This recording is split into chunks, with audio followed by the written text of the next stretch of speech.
A woman called the cops on a black man with a white child. When the truth came out. Maple Grove Park was a verdant oasis nestled in the heart of Millbrook, picturesque suburban town that prided itself on its tree-lined streets, well-manicured lawns, and tight-knit community. On this particular Saturday afternoon in late spring, the park was alive with the sounds of children's laughter, the gentle rustle of leaves in the breeze, and the distant thwack of a baseball meeting a bat on the nearby diamond. Among the families enjoying the warm sunshine was Michael Thompson, a 35-year-old African-American man whose tall, athletic frame and kind eyes made him a favorite among the neighborhood children. Michael was a third-grade teacher at Millbrook Elementary, known for his patient demeanor and innovative teaching methods that made even the most reluctant students excited about learning. Today, Michael was at the park with his 8-year-old goddaughter, Emily Watson. Emily was a sprightly child with fair skin, a splash of freckles across her nose, and a mop of unruly red curls that bounced as she ran. Her infectious giggle could often be heard echoing across the playground as she chased after her godfather. "Uncle Mike! Uncle Mike!" Emily called out, her voice filled with excitement. "Push me on the swings. I want to go super high." Michael chuckled, jogging over to the swing set. All right, but remember what we agreed on? Not too high, or your mom will have my head." As Michael began to push Emily on the swing, he couldn't help but reflect on the journey that had led him to this moment. He had known Emily's parents, Sarah and David Watson, since college. They had been inseparable, the three of them navigating the challenges of higher education together, supporting each other through late-night study sessions and early morning exams. And Sarah and David had gotten married right after graduation. Michael had stood proudly as David's best man. And 5 years later, when Emily was born, they had asked Michael to be her godfather without a moment's hesitation. Despite their different racial backgrounds, the Watsons had always considered Michael family. "Higher, Uncle Mike. I want to touch the sky." Emily's gleeful shouts brought Michael back to the present. "Easy there, astronaut," Michael laughed, giving her another gentle push. "Let's keep you in the Earth's atmosphere for now." As they continued their play, Michael noticed a woman watching them from a nearby bench. She appeared to be in her late 50s, with meticulously styled blonde hair and designer sunglasses perched on her nose. Her lips were pursed in a thin line as her gaze flicked between Michael and Emily. Michael felt a familiar unease settle in his stomach. He had encountered such looks before. Suspicion, the unspoken question. Even in a town as seemingly progressive as Millbrook, he was no stranger to the subtle, and sometimes not so subtle, prejudices that persisted. Deciding to take the high road, Michael offered a friendly wave to the woman. "Beautiful day, isn't it?" Bawled out. The woman startled, as if surprised to be addressed. She gave a curt nod but said nothing, her attention now firmly fixed on her smartphone. Michael sighed inwardly but refused to let the moment dampen his spirit. He turned his attention back to Emily, who was now begging to be spun on the merry-go-round. As they moved to the next play structure, Michael couldn't help but notice that the woman had also shifted, moving to a bench closer to where they were playing. She appeared to be typing furiously on her phone, occasionally glancing up at them with poorly disguised concern. "Uncle Mike," Emily said, voice suddenly small. "Why is that lady looking at us funny?" Michael's heart sank. He had hoped Emily wouldn't notice, that she could enjoy her childhood free from the weight of such prejudices for a little while longer. But kids were perceptive, and Emily had always been particularly intuitive. Kneeling down to Emily's level, Michael chose his words carefully. "Sometimes, sweetie, people make assumptions based on what they see. They might not understand that families can look different from what they're used to."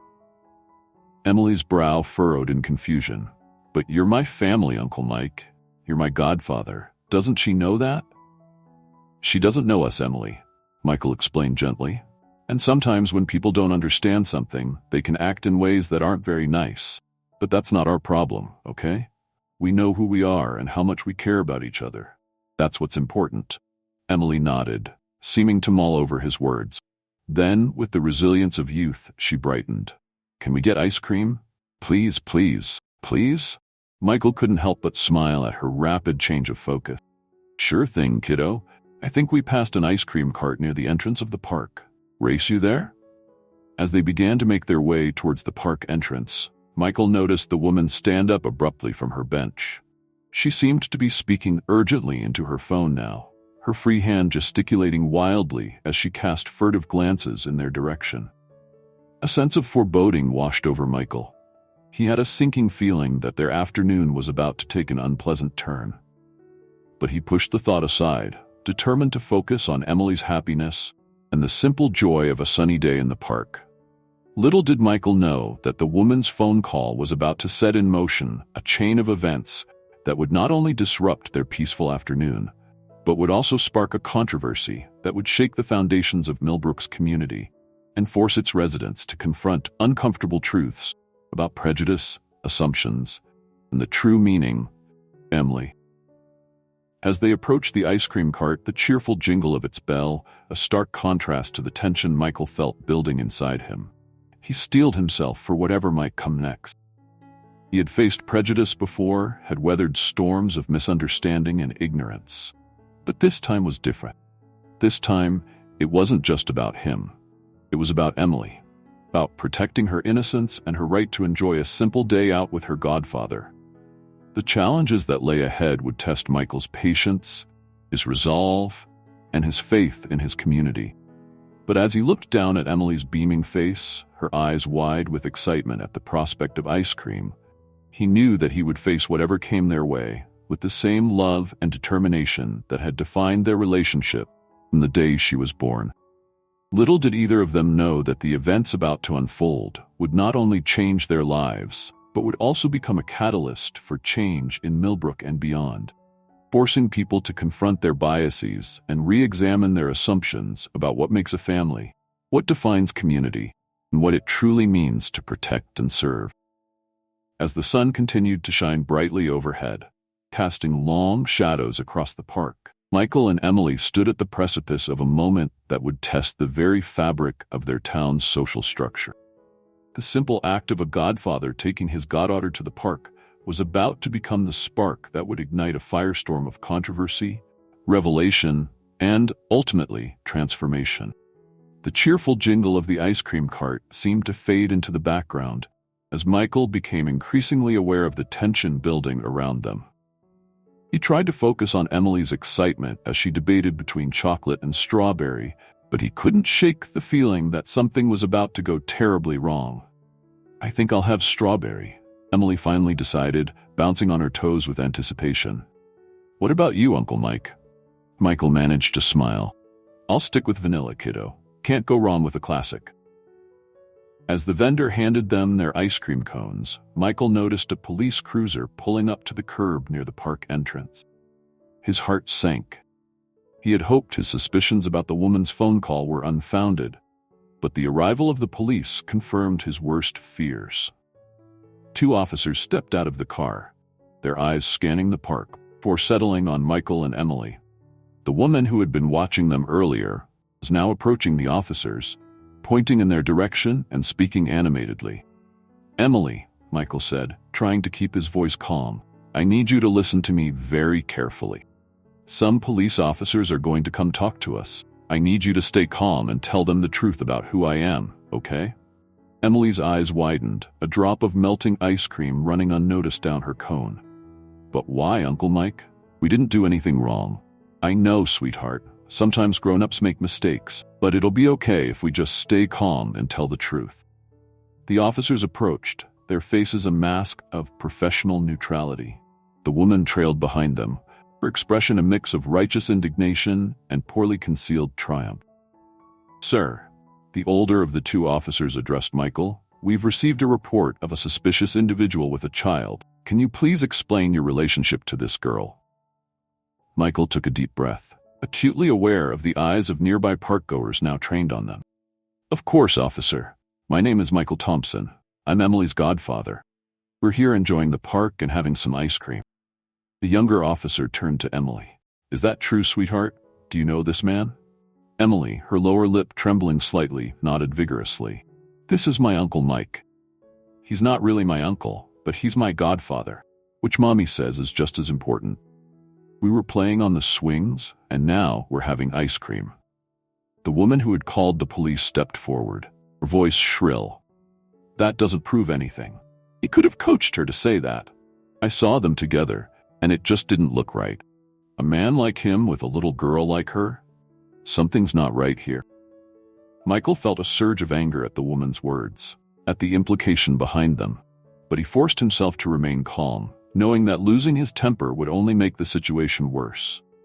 "Ma'am," he said, turning to address her directly, "I understand your concern for Emily's safety, but I assure you there's nothing untoward happening here.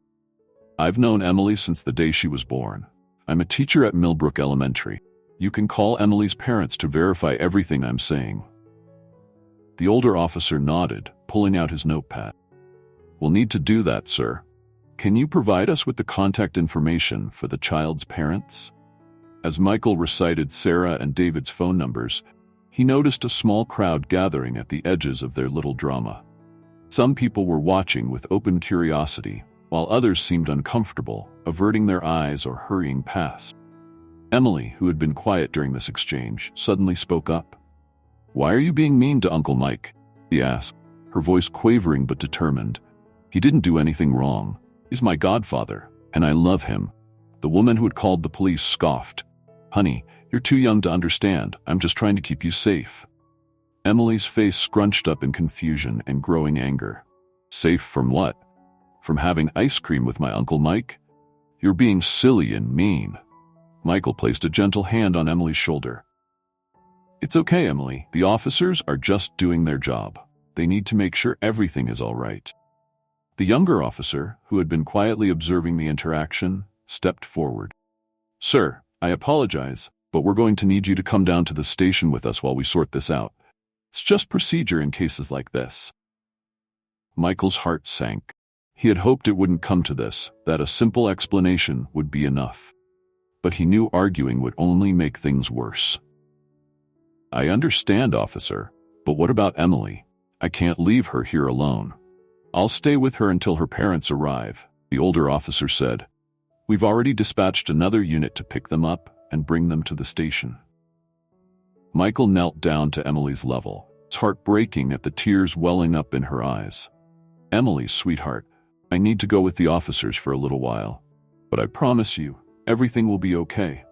Your mom and dad are on their way, and I'll see you very soon. Can you be brave for me?" Emily threw her arms around Michael's neck, ice cream forgotten on the ground. "Don't go, Uncle Mike. You didn't do anything wrong." Michael hugged her tightly, fighting back his own tears. "I know, kiddo, but sometimes grown-ups need to sort things out.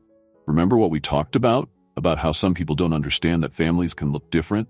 This is one of those times, but it'll all be okay. I promise." As Michael gently disentangled himself from Emily's embrace, he saw a range of emotions on the faces of the onlookers.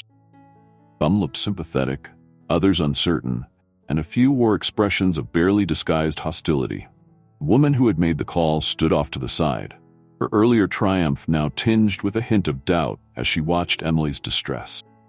But she quickly steeled herself. "I did the right thing," muttered, more to herself than anyone else. "Better safe than sorry." As Michael was led to the police cruiser, he held his head high, determined not to show how much this was affecting him. He could hear Emily's sobs behind him, and it took every ounce of his willpower not to turn back. Just before he was placed in the car, Michael heard a commotion from the gathered crowd. An older man, his hair gray and his face lined with age, stepped forward.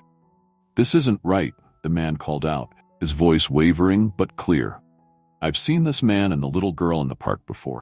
They're always laughing, always happy. You're making a mistake." Others in the crowd began to murmur in agreement, but it was too late.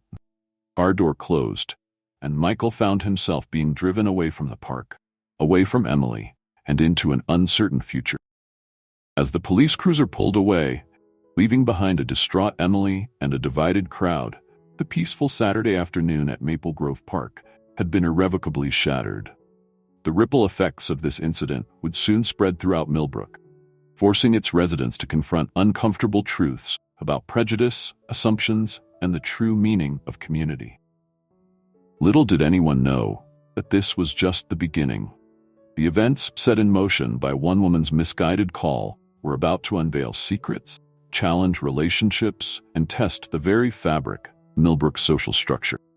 As the sun began its descent, casting long shadows across the once tranquil park, the stage was set for a drama that would shock, divide, and ultimately transform this quiet suburban town. The Millbrook Police Station was a squat brick building that had stood at the corner of Main and Elm for over 50 years. Its worn facade belied the tension brewing within its walls on this fateful Saturday evening. Michael Thompson sat in a stark interrogation room, his hands clasped tightly on the metal table before him. The events of the afternoon played on a loop in his mind, each replay intensifying his mix of anger, frustration, and worry. Outside the room, Sergeant James Rodriguez, a veteran of the force with 25 years under his belt, stood watching Michael through the one-way glass. He'd seen countless suspects in that room over the years, but something about this case didn't sit right with him. "What's the status on the parents?" Rodriguez asked Officer Lisa Chen, the younger cop who had been at the scene. Chen consulted her notes. "They're on their way, sir. Should be here any minute." They sounded pretty upset on the phone. Rodriguez nodded grimly. "Bet they are." "And the woman who made the call?" "Karen Winters," Chen supplied. "She's waiting in the lobby. Insists on pressing charges, though I'm not sure for what exactly." Rodriguez sighed, rubbing his temple. "What a mess. All right, let's talk to Mr. Thompson again before the parents arrive." As they entered the interrogation room, Michael looked up, his expression a careful mask of composure. "Mr. Thompson," Rodriguez began, taking a seat across from him. "I apologize for the wait. We're still gathering information. Can you walk us through your relationship with the Watson family once more?" Michael took a deep breath.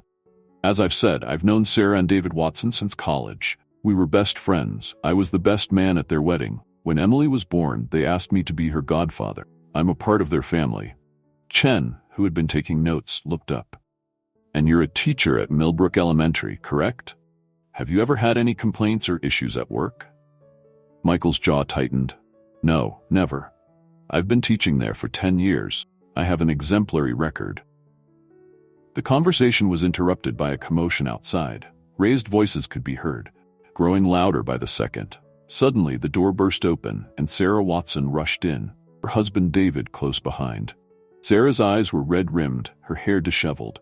"Michael," she cried, rushing to embrace him. "Oh God, are you okay? We came as soon as we heard." David, his face a storm of emotions, turned to the officers. "What the hell is going on here? Why is my best friend being treated like a criminal?" Rodriguez held up his hands in a placating gesture. "Mr. and Mrs. Watson, please calm down. We're just following up on a report we received." "A report?" David scoffed. "You mean some racist assumption that a black man couldn't possibly be with a white child without something nefarious going on?" The room fell silent for a moment, the weight of David's words hanging in the air. Sarah, still holding on to Michael, turned to the officers. "Michael is Emily's godfather. He's been a part of our family for years. This is insane." Rodriguez nodded slowly. "I understand this is upsetting, but we have to follow protocol when we receive reports concerning a child's safety." "And what about Emily?" Sarah demanded. "Where is she? Is she okay?" "She's with a social worker in another room," Chen explained. "She's safe, just a bit shaken up." David ran a hand through his hair, frustration evident in every movement. "I want to see my daughter, now." As David left the room with Officer Chen, Sarah turned back to Michael, her eyes filled with tears. "I'm so sorry, Michael. This should never have happened." Michael managed a small smile. "It's not your fault, Sarah. We both know this isn't the first time something like this has happened, and it probably won't be the last." Outside the station, word of the incident had spread rapidly through Millbrook's gossip grapevine. A small crowd had gathered, their murmurs a mix of concern, curiosity, and in some cases, thinly veiled prejudice. Among the onlookers was Reverend Thomas Hayes of the Millbrook Community Church. As he observed the scene, a deep frown creased his weathered face. He had known Michael Thompson for years, had seen firsthand the positive impact he had on the community's children. Making a decision, Reverend Hayes approached Officer Chen, who was standing guard at the entrance. "Excuse me, officer," he said politely. I'm Reverend Hayes from the community church. I've known Michael Thompson for many years. Is there any way I can speak with someone about what's happening? Chen hesitated. I'm sorry, Reverend, but this is an ongoing investigation. Can't. Investigation? Voice cut in. It was Karen Winters, the woman who had made the initial call. She had been waiting in the lobby and had overheard the exchange. That man was clearly up to no good. I did what any responsible citizen would do. Reverend Hayes turned to her, his expression stern but compassionate. Mrs. Winters, I understand you thought you were doing the right thing, but I've known Michael Thompson for years. He's a godfather to that little girl. What you saw was nothing more than a man spending time with his goddaughter. Karen's face flushed. But how was I supposed to know that?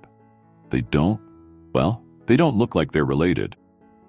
And that assumption, Reverend Hayes said gently, is precisely the problem we need to address in our community.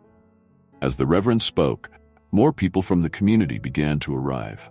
There was Mrs. Johnson, the librarian who had worked with Michael on numerous reading initiatives. Mr. Patel from the corner store where Michael often bought treats for his students. Even the high school principal, Dr. Ramirez, had shown up, concern etched on her face. Inside the station, Sergeant Rodriguez was beginning to realize the magnitude of the situation.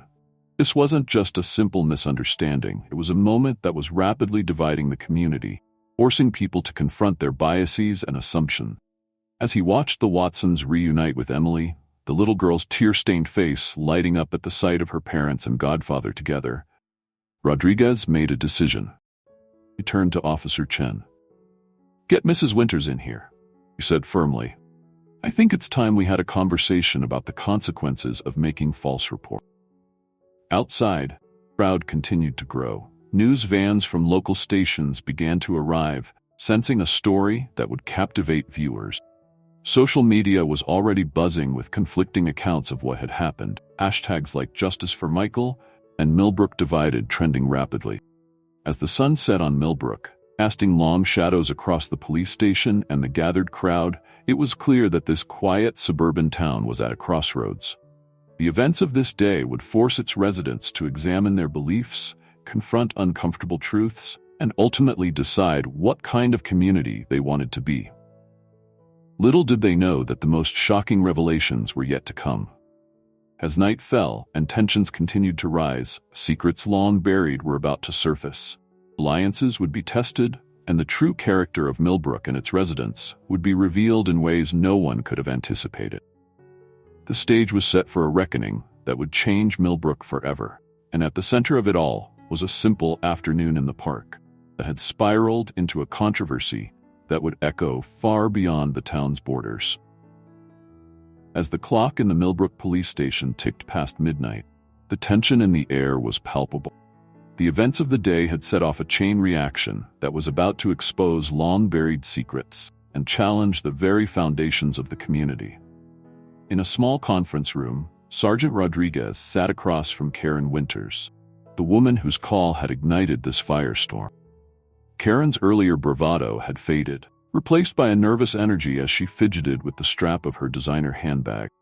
"Mrs. Winters," Rodriguez began, his tone measured but firm, "I hope you understand the seriousness of what's happened here. False reporting is a serious offense." Karen's eyes widened. "False reporting? But I was just trying to protect a child. How was I supposed to know?" "That's precisely the point," Rodriguez interrupted. "You didn't know. You made assumptions based on appearance, and those assumptions have caused significant distress to innocent people." As Karen opened her mouth to protest further, there was a knock at the door. Officer Chen entered, face grave. "Sergeant, there's something you need to see," she said, handing him a file. Rodriguez's eyes scanned the document, his expression shifting from curiosity to shock. He looked up at Karen, who was watching the exchange with growing unease. "Mrs. Winters?" said slowly, "Can you explain why you've made similar calls in 3 other districts over the past year?" The color drained from Karen's face. I don't know what you're talking about," she stammered. Rodriguez laid out the reports on the table. "We've received information from neighboring precincts. You've reported suspicious interactions between adults and children multiple times, always involving people of different races. In each case, Your claims were unfounded." Karen's composure crumbled. "You don't understand," she said, her voice barely above a whisper. "I was just trying to help. My sister. She was taken when we were kids. I couldn't save her then, but I thought I could save others." The revelation hung heavy in the air. Rodriguez's expression softened slightly, but his voice remained firm. "Mrs. Winters, I'm sorry for what happened to your sister. But projecting that trauma onto innocent people isn't the answer. Your actions have consequences." As this conversation unfolded, another drama was playing out in the station's lobby. Michael Thompson, finally cleared of any wrongdoing, emerged with the Watson family. They were greeted by a group of community members who had refused to leave, showing their support. Reverend Hayes stepped forward, embracing Michael. "Brother, we're so sorry for what you've been through. We're here for you, whatever you need." Michael, visibly moved by the show of support, addressed the group. "Thank you all for being here. What happened today, it's not just about me. It's about the assumptions we make, the biases we carry, often without even realizing it. We need to do better, all of us." As he spoke, a commotion near the back of the crowd caught everyone's attention. A man was pushing his way through, his face a mask of anguish and determination. It was Robert Winters, Karen's husband. "Where's my wife?" he demanded, his voice hoarse. "What have you done with Karen?" Sergeant Rodriguez, alerted by the noise, emerged from the conference room. "Mr. Winters, I'm Sergeant Rodriguez. Your wife is inside. We're discussing the incident that occurred earlier today." Robert's face crumpled. "Oh God, not again," he muttered, loud enough for those nearby to hear. I thought we were past this." Reverend Hayes gently approached Robert. "Mr. Winters, is there something you'd like to share? Sometimes, unburdening ourselves can be the first step towards healing." Robert looked around at the faces watching him, a mix of curiosity and concern in their expressions. He took a deep breath, deeming to come to a decision. "Karen? She's been struggling for years," he began, his voice shaky. "When she was a child, her sister was abducted. They never found her. She's been seeing threats everywhere ever since. We've tried therapy, medication, but nothing seems to help. I thought moving to Millbrook, to a quiet town, might give her peace. But I see now that running away wasn't the answer." The revelation sent a ripple through the crowd. The anger that many had felt towards Karen began to shift, transforming into a complex mix of emotions: sympathy, understanding, but also a recognition of the harm her actions had caused. Michael, who had been listening intently, stepped forward. "Mr. Winters," he said, his voice gentle, "I'm so sorry for what your family has been through. What happened to Karen's sister is a tragedy. But it doesn't excuse the pain she's caused, not just to me, but to others she's falsely accused." Robert nodded, tears in his eyes. "I know, and I'm sorry. So sorry. I should have done more to help her, prevent this from happening." As this emotional scene unfolded, Emily tugged on her father's sleeve. "Daddy," she whispered, "is the sad lady the one who was mean to Uncle Mike?" David knelt down to his daughter's level. "Yes, sweetheart. But sometimes people do unkind things because they're hurting inside. It doesn't make it right, but it helps us understand." Emily considered this for a moment, then asked, "Can I talk to her? Maybe if she sees that Uncle Mike is good, she'll feel better." The adults exchanged glances, a mix of surprise and uncertainty on their faces. Sarah knelt down next to her daughter. "Are you sure, honey? You don't have to do that." Emily nodded solemnly. "Uncle Mike always says we should try to understand people, even when they're mean. Maybe she just needs a friend." Michael felt a surge of pride at Emily's words. Even in the face of this difficult situation, she was showing compassion and wisdom beyond her years. Sergeant Rodriguez, who had been listening to the exchange, made a decision. "If everyone is agreeable, I think it might be beneficial for Mrs. Winters to hear from Emily. Sometimes the perspective of a child can be incredibly powerful." With the consent of all parties, Karen was brought out to the lobby. She looked small and vulnerable, a far cry from the righteous anger she had displayed earlier. When she saw the crowd, she shrank back, but Robert stepped forward to support her. Emily, holding tightly to Michael's hand, approached Karen. "Hi," she said simply. "I'm Emily. This is my Uncle Mike. He's not really my uncle, but he's my godfather, which is just as important. He takes me to the park and buys me ice cream and helps me with my homework. He's one of the best people I know." Karen looked at Emily, then at Michael, tears welling in her eyes. "I'm so sorry," she whispered. I thought I was protecting you. But I was wrong. I've been wrong about so many things." As Karen broke down, Robert embraced her, and a hush fell over the crowd. It was a moment of raw emotion, of truths laid bare and misconceptions shattered. Reverend Hayes stepped forward, addressing the gathered community. "Friends, what we've witnessed here tonight is both painful and powerful. It's easy to judge, point fingers, but true strength lies in understanding, in compassion, and in the willingness to confront our own biases and fears. This is an opportunity for our community to grow, to become better than we were yesterday." As the Reverend spoke, news cameras captured the scene, broadcasting this unexpected turn of events to a wider audience. Social media exploded with reactions, the hashtags evolving from anger to calls for understanding and community healing. But even as this moment of catharsis unfolded, there were those on the fringes of the crowd who watched with narrowed eyes and clenched jaws. For them, this incident wasn't a wake-up call for understanding, but a rallying cry for deeper divisions. As the night wore on and the crowd began to disperse, no one could have predicted the far-reaching consequences of this day.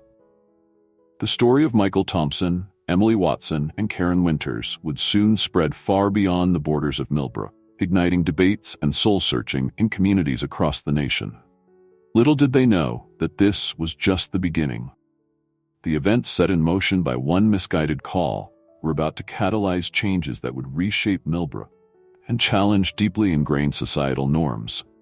As the first light of dawn broke over the horizon, the stage was set for a final act that would shock everyone and leave an indelible mark on all involved. In the weeks and months that followed the incident at Maple Grove Park, the town of Millbrook found itself thrust into the national spotlight. What had begun as a misguided call to the police had snowballed into a nationwide conversation about racial bias, community responsibility, and the power of empathy and understanding. For Michael Thompson, the immediate aftermath was a whirlwind of media interviews, community meetings, and emotional conversation. He had become, almost overnight, a reluctant symbol of resilience in the face of prejudice. Despite the trauma of his experience, Michael chose to channel his energy into positive change. One crisp autumn morning, 6 months after the incident, Michael stood before a packed auditorium at Millbrook High School. The occasion was the launch of the Bridge the Gap initiative, a program Michael had developed in collaboration with the school board and local community leaders. "Today," Michael began, his voice steady and passionate, "we take a significant step towards building a more inclusive, understanding community. Bridge the Gap isn't just about tolerance, it's about active engagement, about challenging our preconceptions and learning from one another." The program would introduce cultural sensitivity workshops for students and adults, create mentorship opportunities between different community groups, and establish a rapid response team to address incidents of bias or discrimination. In the front row, Emily Watson sat with her parents, beaming with pride at her godfather. Now 9 years old, Emily had become an unexpected voice for change in her own right. Her innocent wisdom in the face of the incident had touched many hearts, and she had been invited to speak at several youth forums about her experience. Karen Winters was also in attendance, seated towards the back with her husband Robert. The months since the incident had been challenging for Karen. She had faced legal consequences for her false report, including community service and mandatory counseling. But more than that, she had been forced to confront the deep-seated fears and biases that had driven her action. As part of her journey towards making amends, Karen had become an active participant in local support groups for families affected by abduction and violence.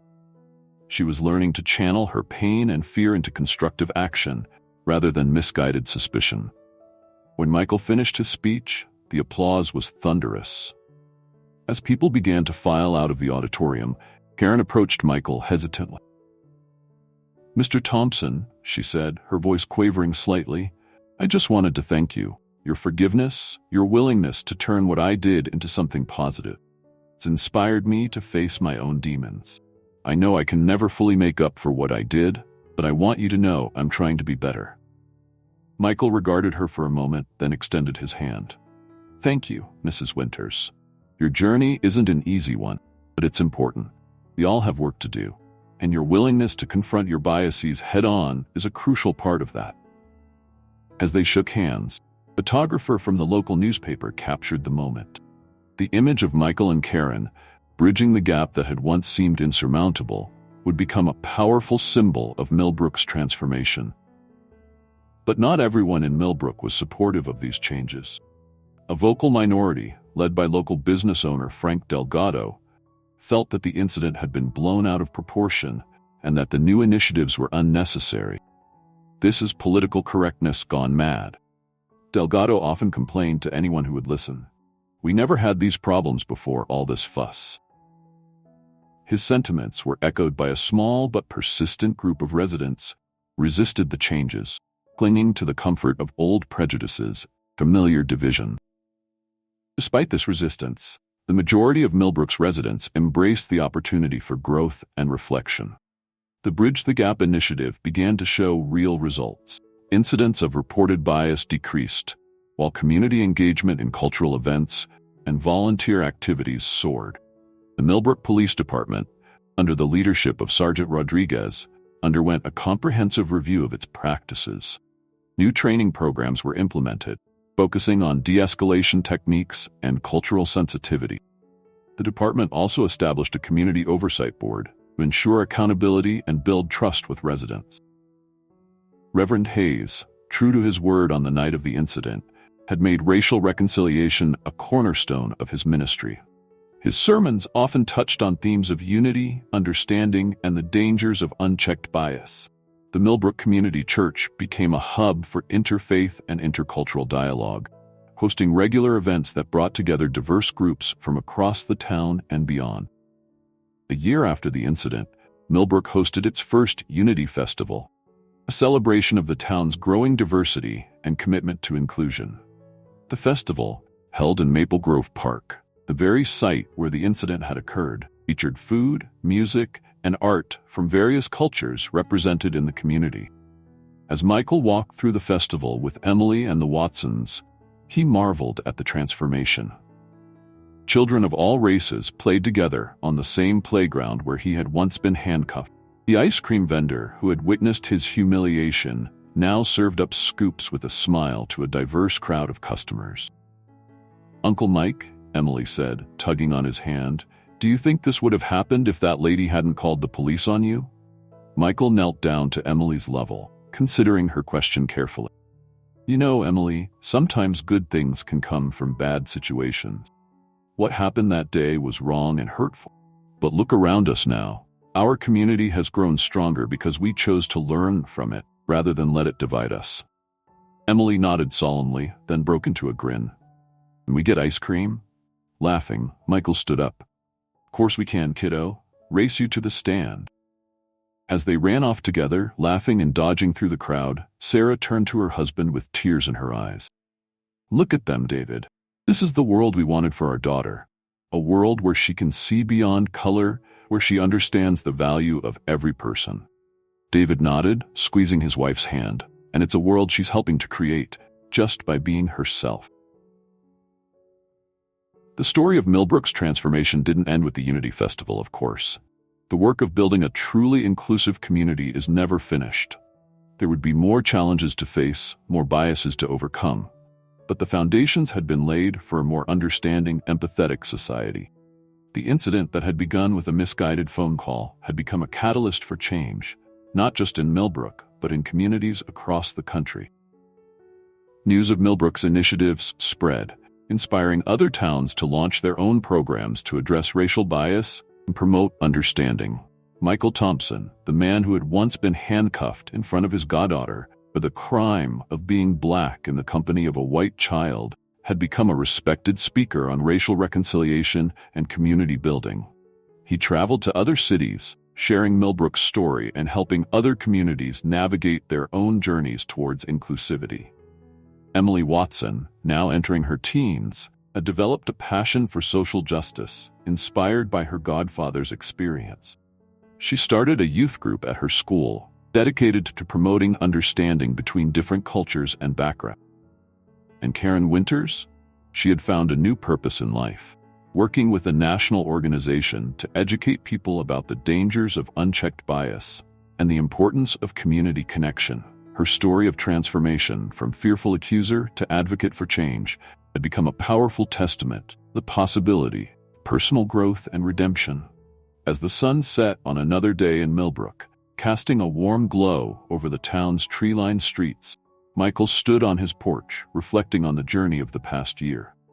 The pain of that day in the park hadn't been erased, but it had been transformed into something powerful and positive. He thought about the countless lives that had been touched by the changes in Millbrook, the conversations that had been started, minds that had been opened, and he realized that sometimes the most shocking thing of all is not the act of injustice itself, but the incredible capacity of human beings to learn, to grow, and to come together in the face of adversity.